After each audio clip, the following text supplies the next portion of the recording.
So what's up guys, for today's topic, ang idle natin. So, ito yung idle natin ngayon, which is warm up na yan. And siguro mga 20 minutes na akong tumatakbo.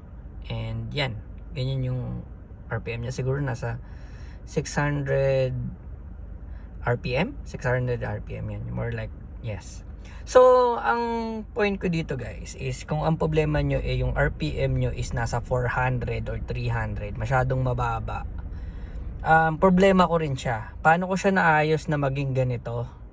Dapat kasi mga nasa 600 yung pinakamababa niya talaga, hindi siya bababa dun.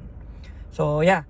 So, paano ko siya nagawa? Paano ko siya naayos? Yung mga low RPM on idle. How to fix low RPM on idle. Siguro yeah, yun yung magiging title natin. So, ayun guys, unang-una ginawa ko, syempre, na-bother nga ako sa RPM ko. Masyadong mababa hindi siya normal. So, pinalinis ko yung throttle body. So, yun. Nung in-start siya, nireset ko yung battery para na-reprogram ko.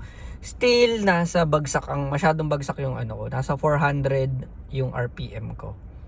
So, yun, ang ginawa ko, naisip ko kasi chinek ko yung throttle ko. Kasunod ng throttle is yung map sensor.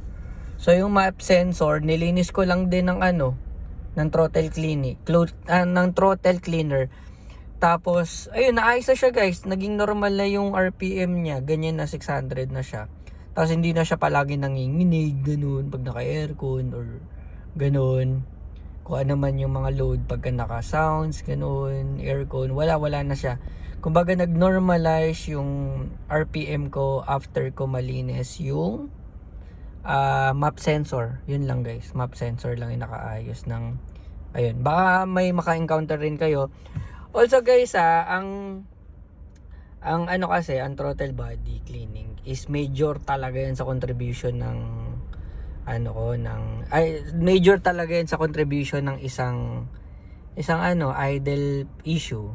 So, nung inayos yung nilinis ko yung yung throttle body, which is good naman.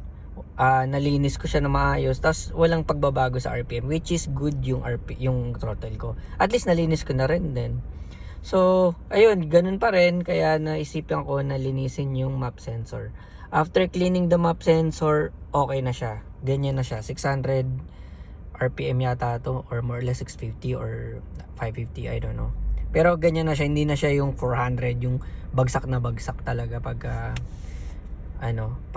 yun nga, yung naka-idle lang siya. So, yun. Ang kinagandahan kasi nito guys, yung fast response, hindi ka mamamatay basta-basta. Hindi nanginginig pag nag-on yung aircon mo. Ngayon, okay na, smooth na. So, ayun lang guys, shinare ko lang sa inyo yung experience ko about na idle RPM. So, paano ko siya na-fix. Pagkatapos nyo linisin yung throttle body nyo, linisin nyo rin yung map sensor nyo. Yun lang. Thanks for watching and see you in my next video guys. Bye!